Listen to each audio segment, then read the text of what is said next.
Paying cash, financing, or leasing, which is the best option when buying a new car? That's what we're going to find out. Welcome to Car Corner, where we help you, the consumer, master the process of car buying and car ownership. With cars now more expensive than ever and more car payments reaching $1,000 per month, it is now more important than ever to make sure that you're buying a car the right way. So for this video, I'm going to explain in a clear, simple way the pros and cons of leasing, financing, and paying cash for a car, and find out which one makes the most sense for you. And finally, I'm going to share some tips that'll help you save some money and not get taken by a dealer. But before we get into it, remember, if you enjoy and get value out of this video, make sure to subscribe and turn on the notifications. I post 2 videos a week, always straight to the point, valuable car buying advice designed to help you, the consumer. And a huge thanks to OMVIC, Ontario's vehicle sales regulator, for sponsoring a portion of this video. So let's start this video off with the pros and cons of leasing. Now, leasing can look like a really attractive option,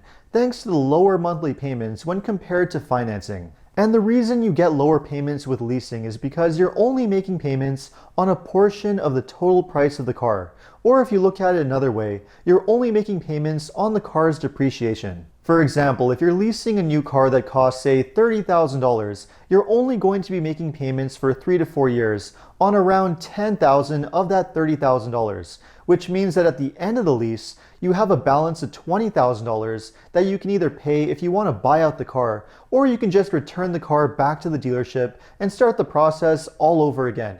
Pretty simple. Leasing is a great option for a short-term person, the type of person that just likes to get into a new car every 2 to 4 years, where you don't need to be concerned about spending a lot of money on maintenance or any money on repairs, because the car is going to be covered by the warranty for the duration of the lease. This makes leasing an ideal option for a lot of luxury cars, which are often known for having heavy depreciation and also costing a lot of money in repairs after the warranty period. Leasing also helps you avoid being in negative equity, where the value of the car is lower than what you owe. Depreciation really doesn't matter much for leasing because you can just return the car back to the dealership at the end of the term. Leasing is also good if you just need a transition car for around 2 to 3 years until you're able to get the car that you really want.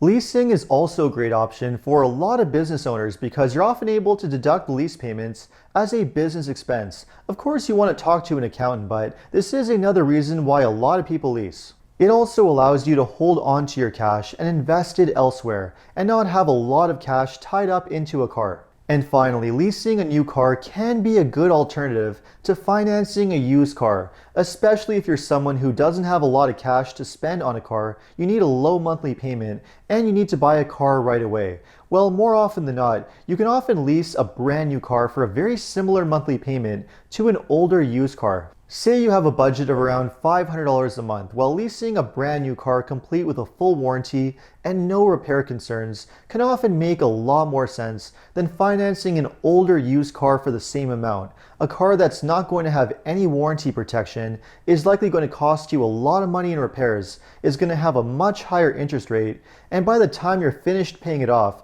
is realistically not going to have very much life left in it. Between the two, I would rather lease the new car. Now, there are of course downsides when it comes to leasing. Number one, there are restrictions when it comes to the mileage, the amount of driving that you're able to do, and also making sure that you're returning the car in great condition back to the dealership at the end of the lease. Another downside is that if you don't pay the buyout, you're not going to have a car at the end of the lease, which means that you're going to have to start the process all over again, which keeps you in an endless cycle of payments and debts, which is obviously not the best.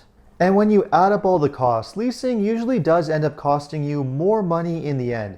So if you're looking for a better long-term option, let's move on to financing. Unlike leasing, which is better for a short-term person, financing is ideal for a long-term person, the type of person that likes to hold on to their car for as long as possible. When you add up all the costs between financing and leasing, financing usually does end up costing you less in the end. Remember, the best way to get the most value out of a car is to drive it as much as possible and to hold on to it for as long as possible, so that your cost per mile or cost per kilometer is as low as it can be. And the best way to do that and to get the most value out of a car is to hold on to it for as long as you can.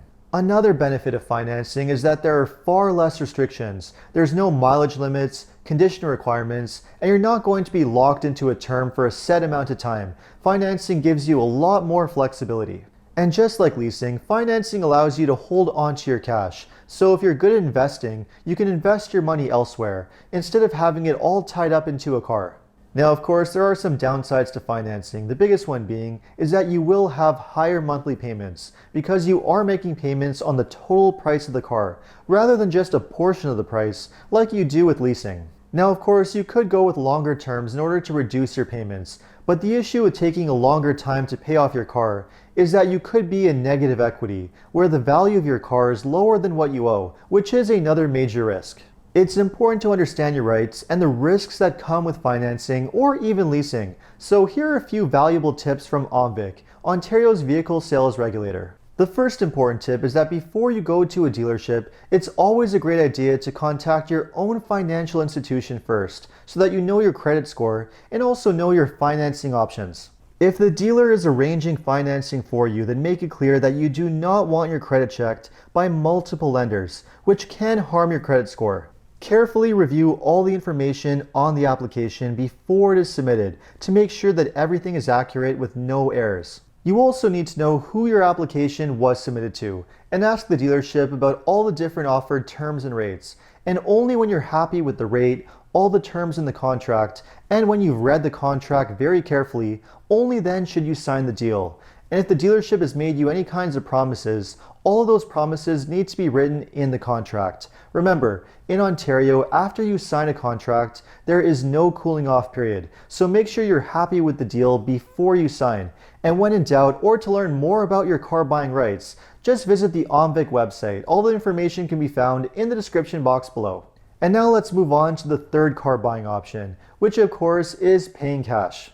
Now, paying for a brand new car in cash is obviously not something that everyone is able to do, but if you are able to do it, there are a few obvious benefits. You're not going to have any monthly payments, you're not going to be in debt, and you're also not going to be spending money on interest or any other borrowing costs, which could save you a few $1,000s, if not even more. Of course, when you're paying cash for a car, you are tying up a lot of your money, and that's money that could have been invested elsewhere. So if you happen to be good at investing, it could be a lost opportunity if you pay for a car in cash.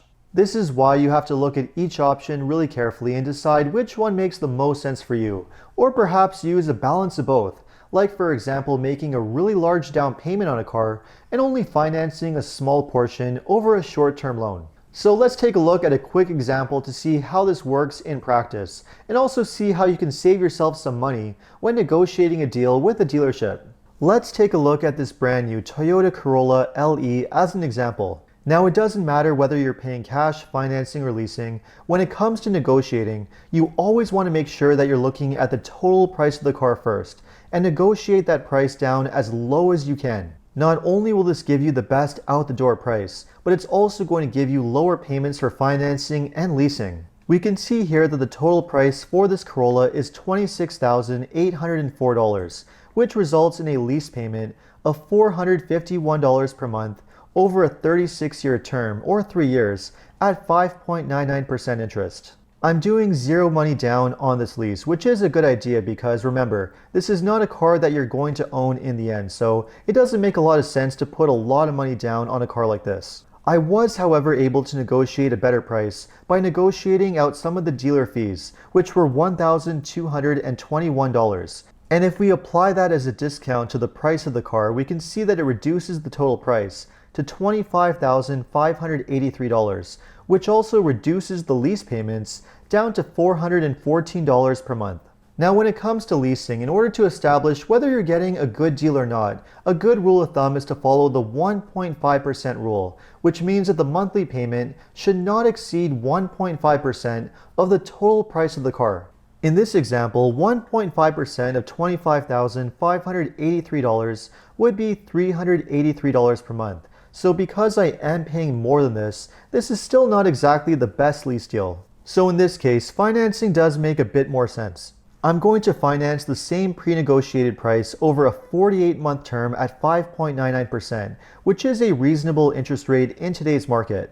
I'm also going to go with a 4-year term instead of a 6 or 7-year term because it's always better to pay off a car as quickly as possible. That way you minimize the amount of money that you spend in interest, and you also reduce your risk of being in negative equity, where the car is worth less than what you owe. And this is going to result in a monthly payment of just over $600, which means that in 4 years I'll own the car and I'll have spent nearly $29,000, or roughly $2,500 in interest. Now, of course, if you want to save yourself some money in interest, you could make a large down payment, which is always a great idea to do when financing. Say you make a down payment of $10,000, which is way more than 20%, an ideal amount. That'll reduce your payments to around $365 per month, which means that after 4 years, you'll have spent around $1,000 in interest, which is very reasonable. Of course, if you want to avoid having any interest, you're not really into investing, or if you just don't want to have any debt, you could just pay for the car in cash and avoid having payments altogether. Of course, if this were a situation where the interest rate were a lot higher, which is often the case in today's market, where we often see interest rates anywhere from 8 to 10% or even higher, it might make more sense just to buy the car in cash, or just go with a shorter term loan and make an even larger down payment. So there you have it. I hope this information was helpful and also help you decide which of the 3 options makes the most sense for you. So leave a comment below, and if you enjoyed this video, make sure to like and subscribe. You can also take a look at my other car buying videos by clicking these links over here. Make sure to follow me on TikTok and Instagram, and if you need any additional car buying advice, recommendations, or help with getting a great deal on your next new car purchase, make sure to visit carhelpcanada.com. Thanks so much for watching, and see you next time.